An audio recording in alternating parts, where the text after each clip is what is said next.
Do you know the feeling that your brain keeps playing out scenarios that scare you?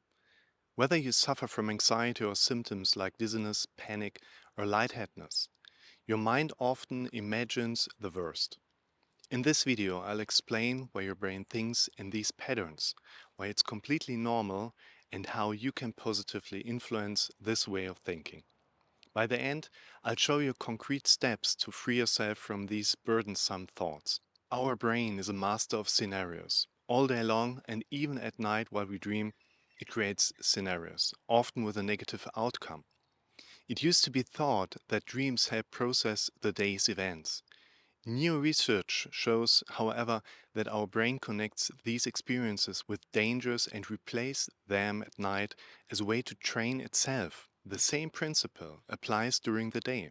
Imagine you're slicing a cucumber and suddenly the thought pops up, what if I stab my hand with a knife?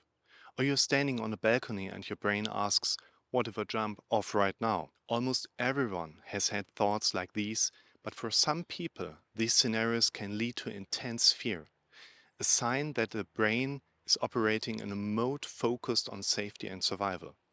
This evolutionary function was essential in the past to protect us from real dangers.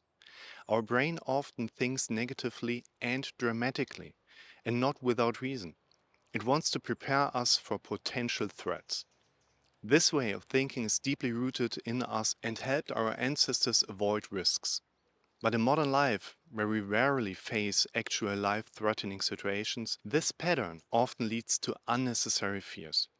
Situations like standing on a balcony or driving on a highway can trigger thoughts that cause panic. What if I steer into oncoming traffic, even though there is no real danger or trigger? Our brain automatically classifies these thoughts as threatening. A large part of these evolution mechanisms is based on negative self-critical and failure-oriented thought patterns. This leads us to get caught up in what-if scenarios that trigger fear. These scenarios often have no direct link to reality, but our brain keeps replaying them because it considers this training important. Hypochondria, dizziness, or panic attacks are classic examples of this way of thinking. People with hypochondria tend to interpret harmless physical sensations as signs of a serious illness. The brain then plays out the scenario, what if the chest pain is a heart attack? Even though all medical tests show everything is fine, this scenario sticks in the mind and causes anxiety. The same goes for dizziness and panic. Often, these are just normal physical reactions to stress or exhaustion, but the brain offers a dangerous interpretation, which we then often experience as our own thought patterns, without limiting or correcting them. This triggers a chain of thoughts. What if I faint and collapse? These negative scenarios aid in the feeling of uncertainty and cause the symptoms to seem stronger than they actually are. So how can you stop these thoughts? The answer is you can't stop them, but you can learn to react to them and evaluate them differently. Our brain will always think in scenarios. That's part of its fundamental role in protecting us from potential dangers. The trick is to respond to these thoughts differently in the future. The first step is to realize that these scenarios don't say anything about reality. They are just thought experiments from your brain.